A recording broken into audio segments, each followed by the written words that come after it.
Iblis volunteered that if he can come with the angels to kill these corrupted jinns on the earth, and Allah Azza wa Jal gave him permission.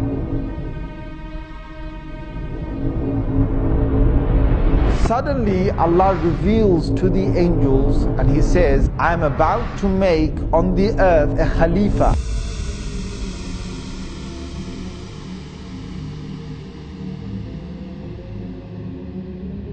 Now Iblis is a creation of God. Iblis is a creation of God. Iblis is a jinn. Iblis is, he's made of fire, which the Quran talks again in several places that he's made of fire. But where did Iblis come from? And were there the likes of Iblis before? So the Mufassirun have commented. Again, this is based on those narrations that I talked about earlier. And what Allah Azza wa Jal did is that He created a whole creation of jinns that were on the earth. And this is, you will find in many of the early Mufassirun have commented on this. He created them on the earth and they had got taklif. Now what is taklif? Taklif is that God's now given them a responsibility to recognize Him. Now when Allah gives responsibility to creation, He will send messengers. So what Allah did is that He sent jinn messengers. So before there was human messengers, before Adam alayhi salam, who was the first human messenger, there were many jinn messengers that Allah Azza wa Jal sent to them. Now the jinns are made of fire, and the jinns, one of the things they have inside, being fiery is that you're angry and you're hasty, you're fast, you're very powerful. Now the sifat and the qualities that the jinns have between them is that they are in fights and they are in quabbles and they are in superiority and who can prove who's greater. This is one of the nature of the jinns, and they're always in this spirit of challenge. Now there are good jinns. Allah Azza wa Jal has said that in Surah Jinn itself. He's talked about two different groups of jinns, and He said the salihun, and there's those who are pious and those who are not pious. Now the ones that were on the earth were both types, and messengers came down. But the messengers in the many numbers were killed by the jinns on the earth. And there was great corruption that prevailed on the earth. There was great corruption that prevailed on the earth. Now there was one notable jinn that was very pious. Iblis, being who he was a good jinn, and he started to worship God to the extent, because jinns could fly, and jinns could go through many of the heavens. They could go up and down. They didn't have to stay on the earth. They could travel up. It was only when Rasulullah sallallahu alaihi wasallam came that they were trapped within this first universe. This is clear from the Quran. This in Surah Safat you will find this. In Surah Jinn you will find this. That Allah did not allow them to go beyond the first heaven, or the first heaven meaning the end of this universe. They can't go past that after Rasulullah sallallahu alaihi wasallam became a prophet. But before that they could go above that. So what happened is that on these travels, Iblis proved himself that he was so close to God. And Allah Azza wa Jal then allowed him to get closer and closer, to higher and higher basically.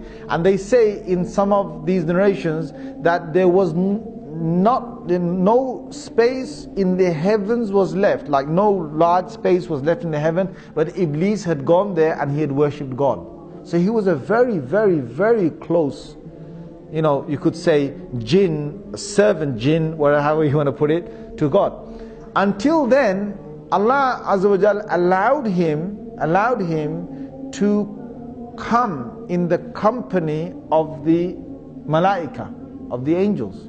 And he got the chance to be in the company of the malaika. Allah decided that He's going to send the angels down to the earth and to banish the mutamarrideen, or those jinns that had causes a lot of corruption on the earth.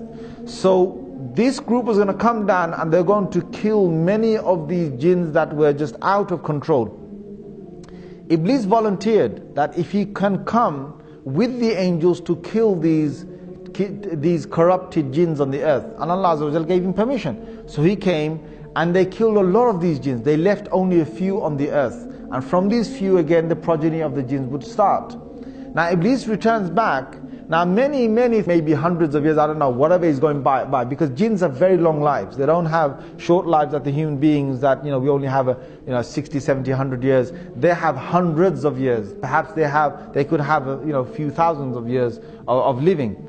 Now you've got Iblis that has gone down there, that has banished these jinns, most of them who are corrupted on the earth, and is returned back with the angels. Now he was with the angels, but Allah makes it very clear that he was not from the malaika, he was from the jinn. Now why Allah makes that clear is because we understand that no malak or no angel can ever disobey Allah Azza wa Jal. Allah's made it in their nature not to disobey Allah, but a jinn can. So the biblical sources, they've now faltered again. They call it a fallen angel. So what they say is that if an angel decides to go against the will of God or the command of God, then that angel, Allah drops him from the rank of the angels, and now he becomes a fallen angel. That's the biblical sort of side, or what some of them believe. The Muslims don't believe that. No angel can ever disobey Allah Azza wa Jal. So that's where we find that Iblis was able to disobey Allah, because he wasn't from the malaika.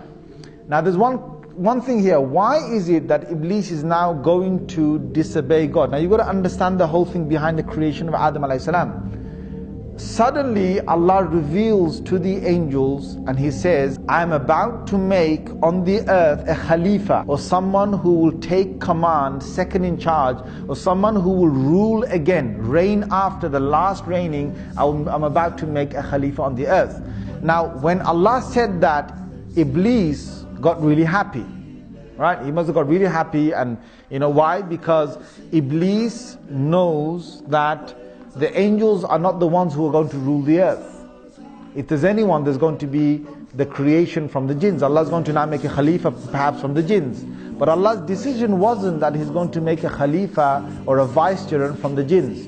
His decision now was that He's going to create this new creation. Now this shocked Iblis, because all these years that Iblis had worshipped Allah and had been so good was because he wanted power, he wanted prestige, he wanted to be in charge of the earth, he wanted to be, come back on the earth, and he's going to be sent perhaps as a messenger, or he's going to be sent with a new command of God on the earth, or he's going to be in charge of the jinns on the earth. There's something beautiful that's going to come for Iblis, something that he had a big glimmer and a big hope in, and all that was getting crushed now with this new creation. Now who is this new creation?